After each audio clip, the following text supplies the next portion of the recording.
Selamat datang di Bojonegoro, Kabupaten Lumbung Energi dan Pangan Provinsi Jawa Timur. Memiliki luas 2.304 km persegi dengan lebih dari 1,3 juta jiwa penduduk. Pemerintah Bojonegoro fokus pada smart governance. Saya menganalisis inovasi Dinas Perhubungan Kabupaten Bojonegoro, yaitu berupa aplikasi Bojonegoro TIC atau Bojonegoro Traffic Information Center.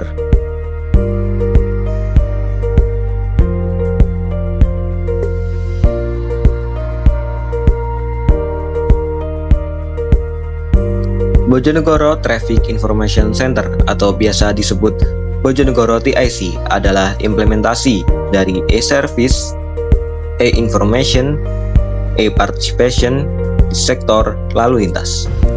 Melalui aplikasi Bojonegoro TIC, Dinas Perhubungan Kabupaten Bojonegoro menerapkan beberapa fitur dalam aplikasi ini. Yang pertama adalah Home, berisi mengenai berita transportasi lalu lintas yang ada di Kabupaten Bojonegoro. Kemudian fitur yang kedua adalah CCTV.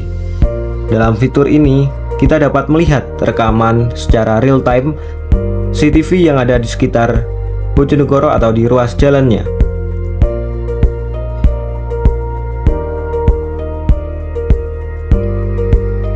Kemudian fitur yang ketiga adalah layanan informasi. Di sini tersedia banyak sekali fitur atau data-data.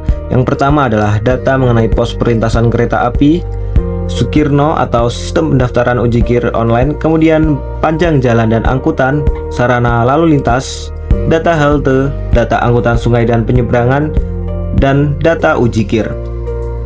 Kemudian fitur yang terakhir atau keempat yakni adalah saran dan aduan.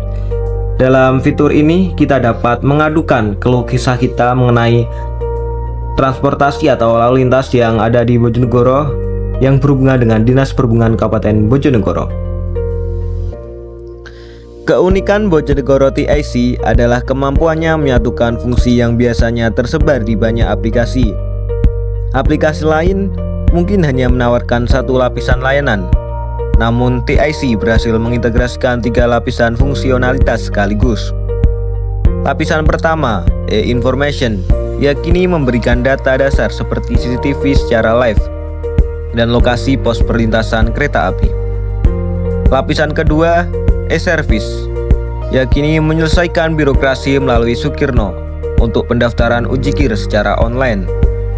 Dan lapisan ketiga, e-participation, yakni menyatukan kanal aduan seperti lapor dan WhatsApp sebagai call center.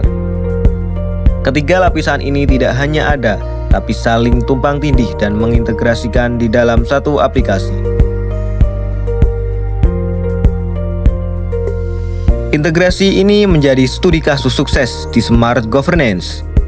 Dampaknya adalah masyarakat mendapat efisiensi waktu dan pemerintah Dinas Perhubungan Kabupaten Bojonegoro mendapatkan data yang akurat dari berbagai sumber untuk perencanaan dan quick response. Sekarang kita masuk ke analisis kritis dan juga aspek evaluasi. Kelebihan utama dari aplikasi Bojonegoro TIC adalah transparansinya yang tinggi. Kemudian aplikasi ini mengintegrasikan 3 fungsi layanan governansi digital. Dan kekurangan yang perlu dicatat adalah jangkauan CCTV yang belum merata dan tantangan pemeliharaan data. Berdasarkan evaluasi ini, saya mengajukan 3 rekomendasi yang strategis. Yang pertama adalah tingkatkan jumlah dan kualitas CCTV. Kemudian yang kedua adalah standarisasi respon aduan dengan menerapkan SLA, yakni janji waktu respon. Kemudian yang ketiga dan terakhir adalah integrasi lintas sektor, misalnya smart tourism untuk memaksimalkan dampak ekonomi daerah.